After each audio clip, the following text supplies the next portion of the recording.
চট্টগ্রামের সাতকানিয়া লোহাগাড়ার তরুণ আইনজীবী শহীদ সাইফুল ইসলাম আলিফের কবর জিয়ারত ও শোকাহত পরিবারের সাথে সাক্ষাৎ ও আর্থিক সহায়তা প্রদান করা হয়েছে। চট্টগ্রাম দক্ষিণ জেলা জাতীয়তাবাদী দল বিএনপির নেতা উত্তর সাতকানিয়া জাফর আহমদ চৌধুরী কলেজের গভর্নিং বডির সভাপতি রাজীব জাফর চৌধুরী তাদের হাতে সহায়তার টাকা তুলে দেন। এ সময় উপস্থিত ছিলেন বিএনপি নেতা ইলিয়াস বাবুল, অধ্যাপক জালাল আহমদ, বাজালিয়া ইউনিয়ন বিএনপির সাবেক সাধারণ সম্পাদক মাহতাব চৌধুরী সহ সাতকানিয়া উপজেলা বিএনপি ও অঙ্গ সংগঠনের নেতৃবৃন্দ।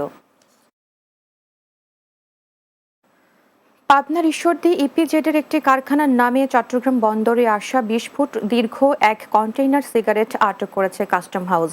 থাইল্যান্ড থেকে আসা এ চালানে ৭৪০ কার্টুনে ৭৪,০০০ শলাকা সংযুক্ত আরব আমিরাতে তৈরি ল্যামার ব্র্যান্ডের সিগারেট পাওয়া গেছে, যার শুল্কায়নযোগ্য মূল্য ১.৫ কোটি টাকার বিপরীতে রাজস্ব পরিমাণ ৯ কোটি টাকা।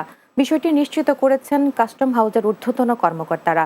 চালানের সঙ্গে জড়িতদের চিহ্নিত করে কাস্টমস আইন ২০২৩ এবং প্রচলিত অন্যান্য আইন ও বিধি অনুযায়ী দৃষ্টান্তমূলক শাস্তির নিশ্চিতের নির্দেশনা দিয়েছেন কাস্টম হাউসের কমিশনার।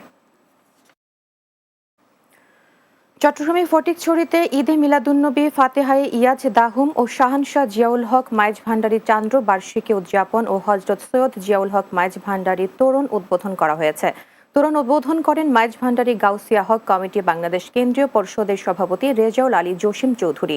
মাহফিলে প্রধান অতিথি ছিলেন শাহানশাহ জিয়াউল হক মাইজ ভান্ডারী ট্রাস্টের উপদেষ্টা ও চট্টগ্রাম বিশ্ববিদ্যালয়ের অধ্যাপক ডক্টর মোহাম্মদ জসিম উদ্দিন।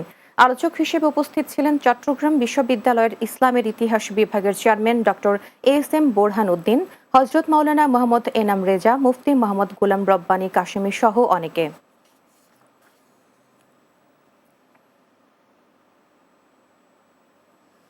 শেষ করব দিনের বাংলা, যাবার আগে শিরোনামগুলো আরও একবার। পার্বত্য অঞ্চলকে পাশ কাটিয়ে দেশের উন্নয়ন সম্ভব নয় বললেন প্রধান উপদেষ্টা। স্থানীয় জনগণকে সম্পৃক্ত করে নেওয়া